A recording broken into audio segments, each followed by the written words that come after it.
반갑습니다. 고린도 교회에는 어떤 사람들, 곧 거짓 지도자들이 교회들의 추천서를 들이밀어서 자신들의 정당성을 주장한 이들이 있었던 것으로 보입니다.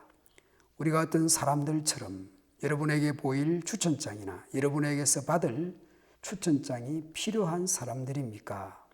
사도 바울은 2장 14절에서 자신의 사역의 기원을 설명합니다. 그리스도의 개선 행렬에 언제나 우리를 참가시키시고 우리로 그리스도를 알리는 지식의 향기를 풍기도록 하시는 하나님이십니다. 복음을 전하는 그 사역은 그리스도의 개선 행렬에 참가하는 것이고 그리스도의 향기를 풍기는 것인데 그것은 하나님께서 그렇게 부르셨다라는 것입니다. 하나님께서 그렇게 참가하도록 하셨다라는 것이죠. 사도 바울의 사도됨은 하나님께 그 기원이 있다라는 것입니다. 그래서 하나님 보시기에 하나님께서 보내신 사람답게 진실한 마음으로 하나님 보시는 앞에서 그리스도 안에서 말합니다. 그리고 사도 바울에게는 다른 추천서가 있다고 말합니다. 고린도 후서를 받는 독자들이 바로 추천서고 바울을 소개하는 편지라는 겁니다. 그것도 종이에 먹물로 쓰인 것이 아니라 살아계신 하나님의 영으로 쓰여진 것입니다. 마치 옛 언약의 돌판이 아니라 새 언약의 성령으로 이루어진 것으로 설명합니다. 여러분들이야말로 우리를 청구해 주는 추천장입니다. 여러분은 분명히 그리스도께서 보내신 편지입니다. 2장 14절에서 17절에서 하나님께 그 기원이 있고 그래서 부르심에 합당하게 사역했고 뿐만 아니라 3장에 와서는 고린도 후서 독자들이 추천서고 편지이고 그리고 하나님께 확신을 가지고 있다고 말합니다. 우리는 그리스도로 말미암아 하나님께 확신을 가지고 있으므로 이런 말을 합니다. 사역을 맡겨주신 하나님 앞에서 성실하면 되는 것입니다. 그리고 2장 14절부터에서처럼 다시 한번 사역의 기운을 자신이 아닌 하나님으로부터 온 것임을 말합니다. 우리가 이런 일을 할 수 있는 것은 자격이 우리에게서 나왔다고 생각하지 않습니다. 우리의 자격은 오직 하나님께로부터 나옵니다. 다른 이들의 추천서를 들고 들어온 거짓 지도자들과 대조되는 듯합니다. 아마도 그들은 새 언약과 관련성이 적은 유대교에 충실한 기독교인들로 추측이 됩니다. 새 언약의 사역이 더 영광스러운 이유가 무엇인지 설명합니다. 만일 옛 언약의 사역이 무엇이라면 새 언약의 사역은 더욱이라는 비교를 통해서 설명합니다. 돌판에다가 문자로 새긴 율법을 선포할 때도 빛이 났습니다. 모세의 얼굴에 나타난 그 광채 때문에 그의 얼굴을 똑바로 쳐다볼 수 없었습니다.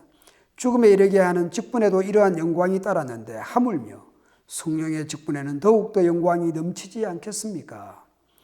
돌판의 계명도 그 기원이 하나님께 있고 그 율법을 선포할 때도 잠시나마 모세의 얼굴이 빛났습니다. 하물며 성령의 직분에는 더욱더 영광이 넘치지 않겠습니까? 정죄를 선고하는 직분에도 영광이 있는데 생명을 살리는 의의 직분은 더욱더 영광스러울 수밖에 없습니다. 옛 언약은 하나님의 뜻을 따르지 않는 것에 대해서 경고하지만 하나님의 심판을 피하게 하지는 못했습니다.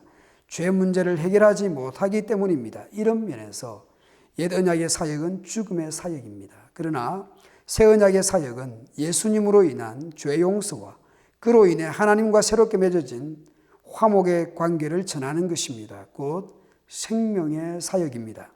죽음의 사역을 통해 하나님을 드러내는 것도 영광스러운데 생명의 사역은 얼마나 더 영광스럽겠습니까? 잠시 있다가 사라져 버릴 것도 영광을 입었으면 길이 남을 것은 더욱 영광 속에 있을 것입니다. 사도 바울은 모세와 비교를 합니다.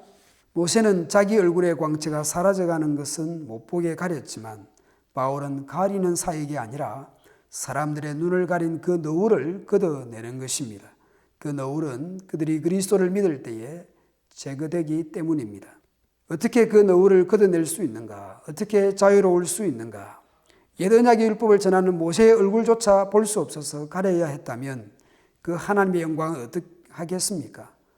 모세의 얼굴도 직접 못 볼 정도인데 모세와 비교할 수 없는 거룩하시고 영광스러운 하나님 앞에는 어떻게 나아갈 수 있겠습니까? 예수 그리스도께 돌이키고 예수 그리스도를 믿으면 그 하나님 앞으로 나아갈 수 있습니다. 그 너울은 그들이 그리스도를 믿을 때에 제거되기 때문입니다. 사람이 주께로 돌이키면 그 너울은 벗겨집니다. 그 복음을 전하는 것이 바울이니 모세와 비교할 수 없는 영광스러운 직분을 가진 것이죠.